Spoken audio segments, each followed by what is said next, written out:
आज आपको एक ऐसी किताब सुना रही हूँ जो मतलब सीता के बारे में है। इसमें इतना बढ़िया मतलब दिया हुआ है ना, आप सुनना इसको पूरा। सीता देवदत्त पटनायक, सीता का सचित्र पुनर्कथन।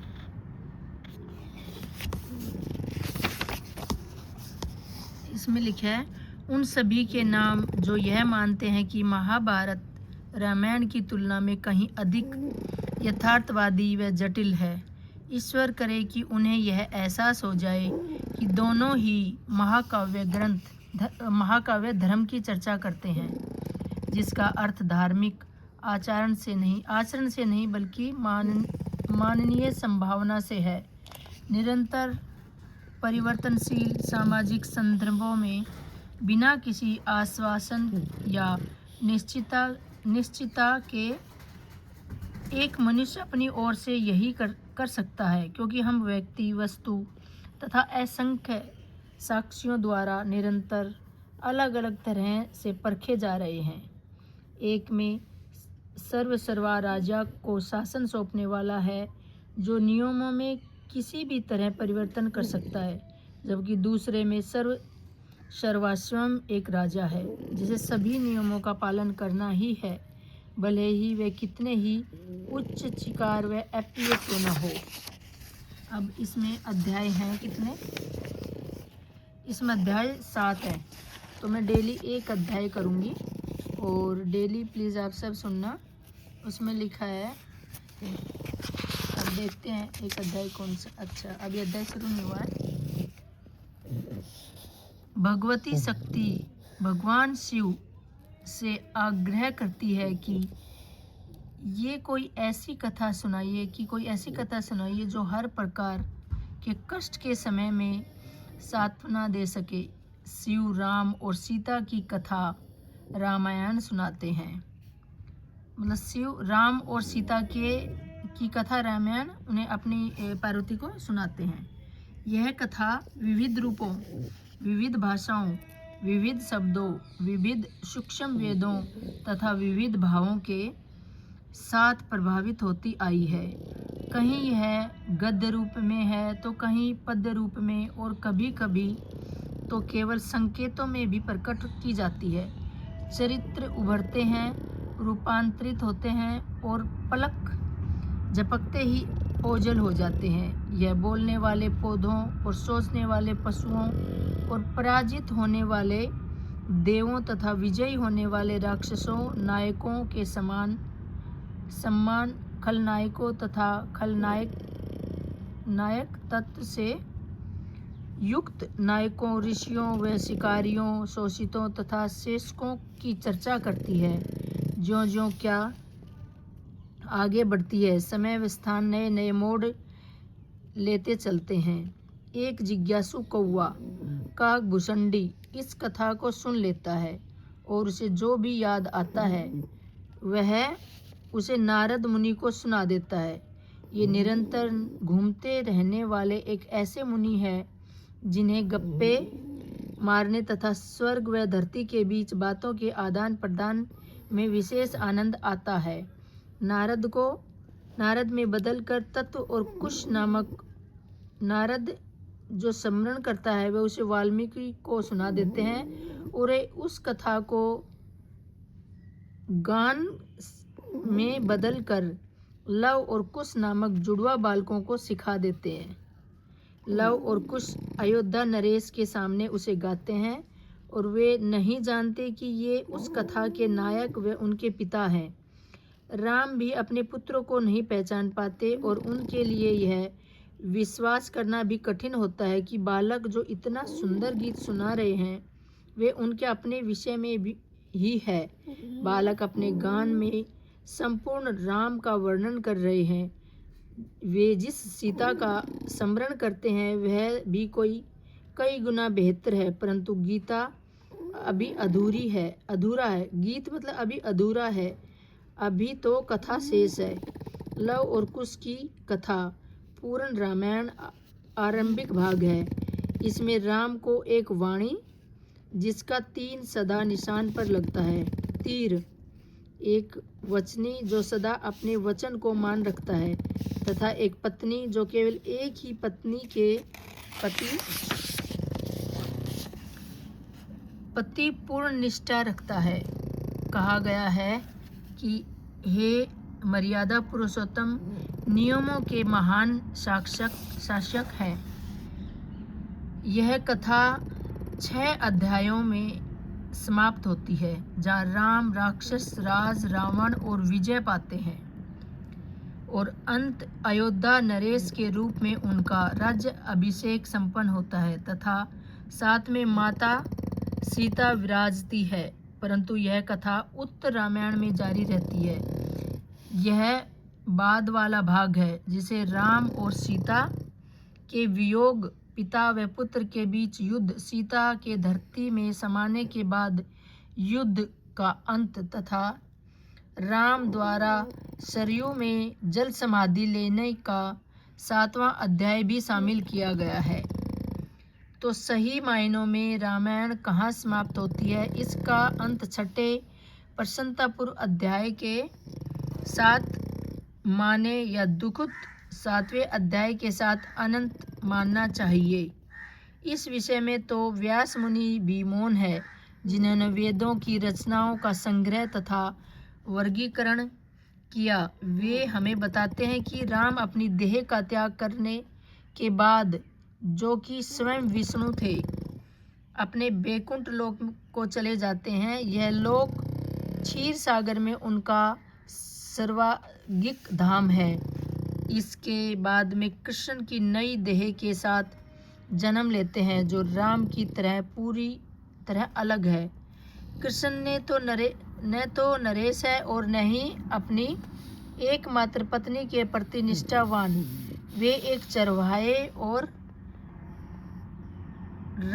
रथवान है, जिन्होंने स्नेहवश माखन चोर जो माखन चुराता हो, चित्त चोर जो हृदय चुराता हो, तथा रण छोड़ जो युद्ध भूमि में भाग जाए ताकि पुण्य लड़ने के लिए जीवित हो सके।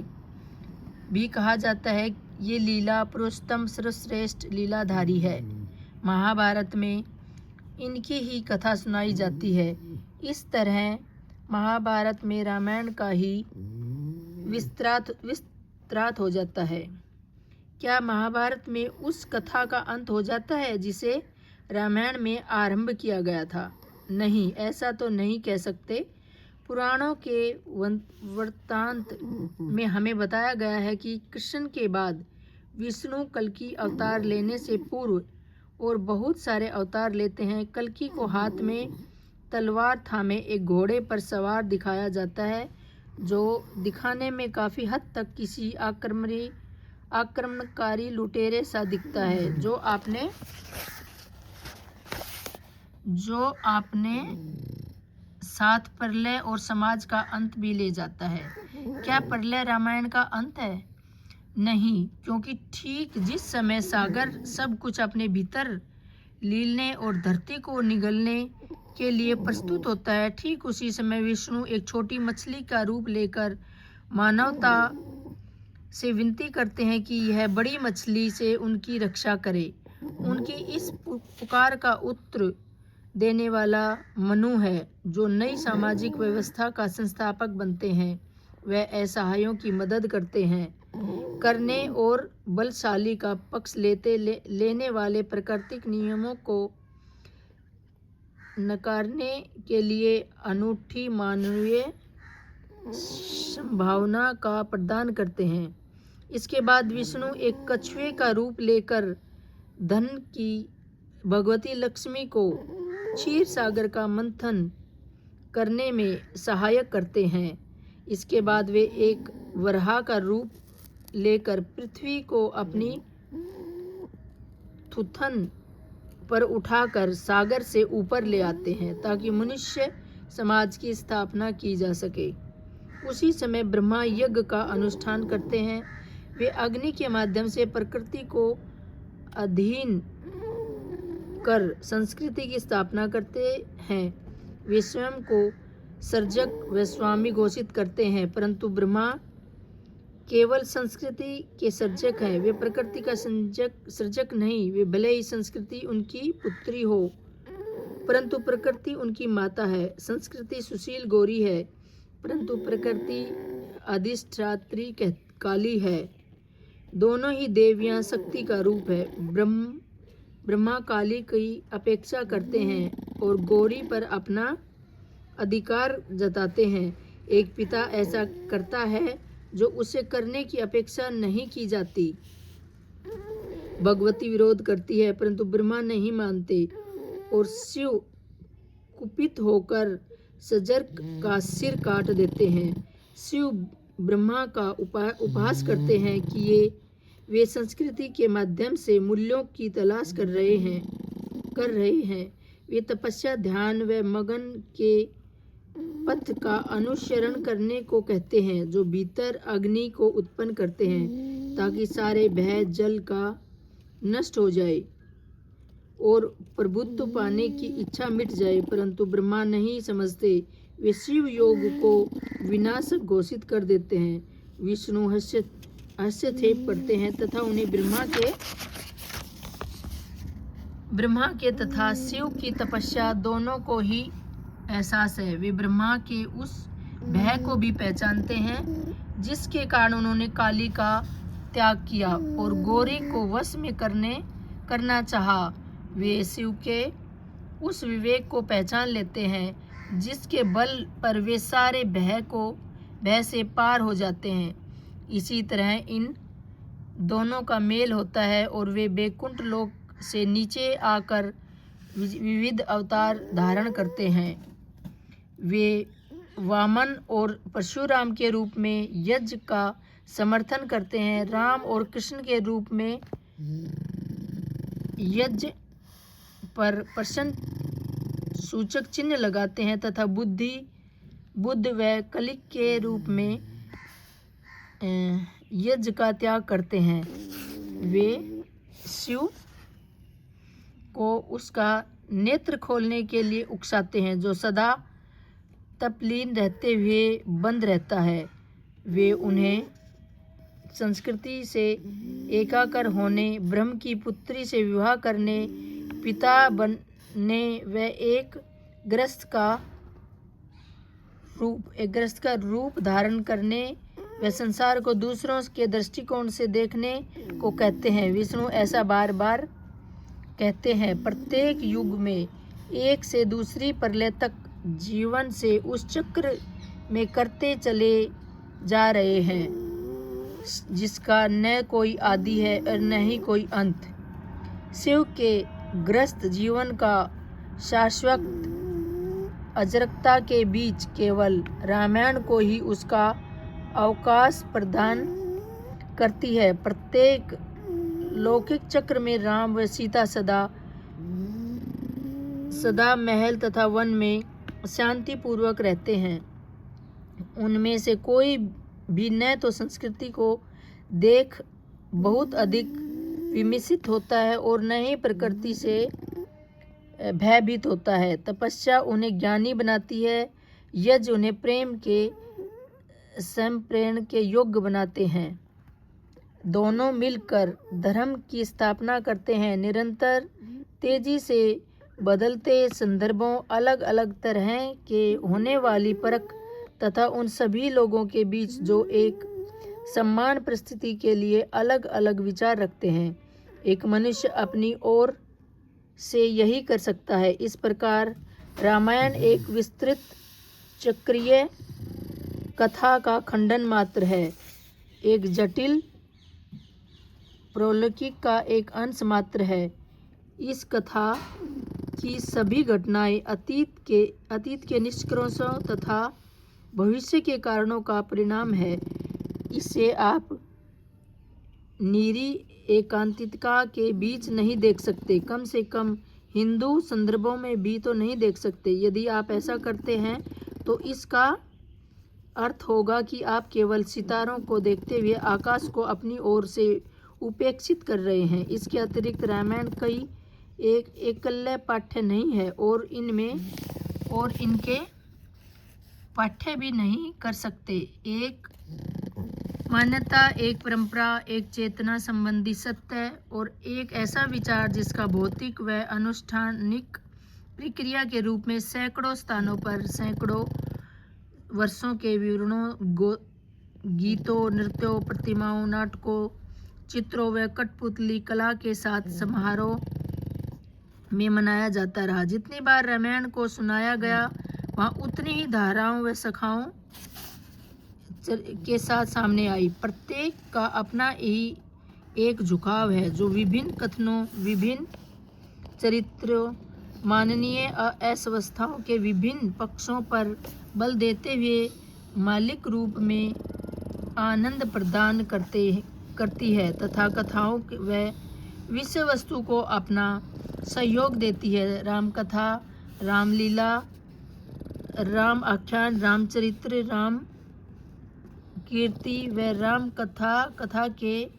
से व्याकुल कर देने वाले पक्षों के बावजूद इसकी नए सिरे से उमंग और उत्साह देने की योग्यता व क्षमता ही इस कथा को और भी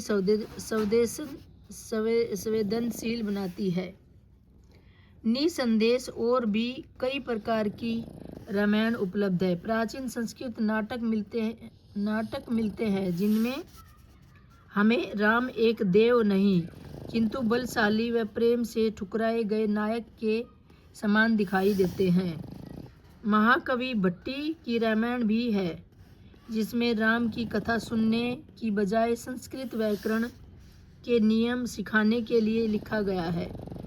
जैन रामायण में राम जैनियों के अहिंसा के सिद्धांत का पालन करते दिखाई देते हैं। वे रावण के वध का कार्य लक्ष्मण को सौंप देते हैं। बौद्ध रामायण में राम को बोधित्व के रूप में दिखाया गया है जहाँ वे अपना वचन का पालन करने के लिए तत्पर दिखते हैं। वे चाहे तो समय से पूर्व वनवास लौट सकते हैं किंतु वे नियत समय तक वन में रहने का आग्रह रखते हैं। रामायणों के दक्षिण पूर्व एशियाई संस्करण भी उपलब्ध है जैसे थाई, रामकीन तथा खप्पर, रीमकर। यहाँ राम एक लोकप्रिय सांस्कृतिक हस्ती व आदर्श राजा भले ही लगते हो किंतु उन्हें देवीय नहीं दिखाया गया। इसके अतिरिक्त अनेक आधुनिक लेखन भी सामने आते हैं जहाँ वे आदरणीय कम व राजनीतिक अधिक जान पड़ते हैं। रामायणें उन रामायणों से बिल्कुल अलग है जो भारतीय मानस व आत्मा को पोषित करती है। भले ही उनका शब्द अर्थ मतलब स्वाभाविक वर्णन शब्द अर्थ सही हो किंतु ये सभी भावनात्मक वर्णन व अर्थ नहीं दिखाती। वाल्मीकि शिव रामायण का आनंद रामायण का नाम देते हैं। व्यास ने इसे आध्यात्मिक रामायण कहा है। यहाँ राम कोई नायक नहीं, वे एक भगवान है। सीता कोई शोषिता नहीं, वे एक भगवती है। और रावण कोई खलनायक नहीं, वह एक ब्राह्मण है। ब्राह्मण की संतान जो अपने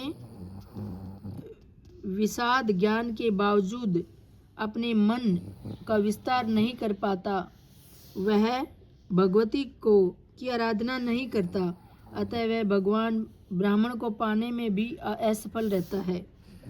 हिंदू शास्त्रों व प्राचीन ग्रंथों में जिस भगवती का वर्णन किया गया वह नारीवादियों वना समर्थन प्राप्त भगवान का त्रेवण संस्करण नहीं और न ही वह बाइबल में वर्णित ईश्वर का वह सर्वशक्तिशाली आलोचनात्मक बाहरी तत्व है जो आचरण के मापदंड सुनिश्चित करता है और यह तथ्य करता है क्या उचित है अथवा क्या अनुचित है। भगवान को प्रत्येक पौराणिक गाथाओं का वह नायक भी नहीं कहा जा सकता जिस पर देवत्व का आरोप किया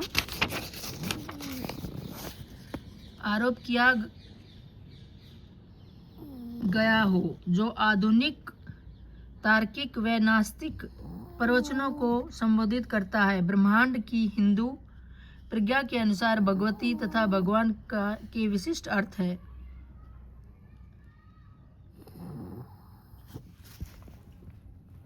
विशिष्ट अर्थ है। भारतीय विचार विशेष तौर पर हिंदू मान्यता एक निरीक्षण के साथ आरंभ होती है। मानव की ब्रह्मांड पाने की क्षमता को हमें प्रकृति से बाहर होने के योग्य बनाती है। इसे सजीवों में से केवल हम ही प्रकृति के नियमों के अधीन होने से इनकार कर सकते हैं। मनुष्य का यह मन स्वाभाविक भगवान है, जबकि प्रकृति नया शक्ति सदा ही भगवती है। नर विचार रूपी जगत यानी मन की प्रतिनिधित्व करता है। स्मरण रूप वस्तुओं के अनंत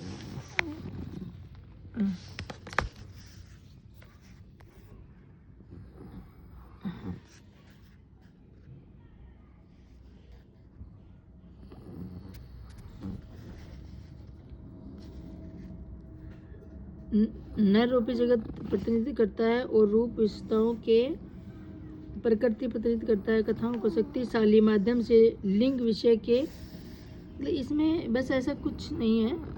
अब एक अध्याय आपको कल सुनाती हूँ मैं।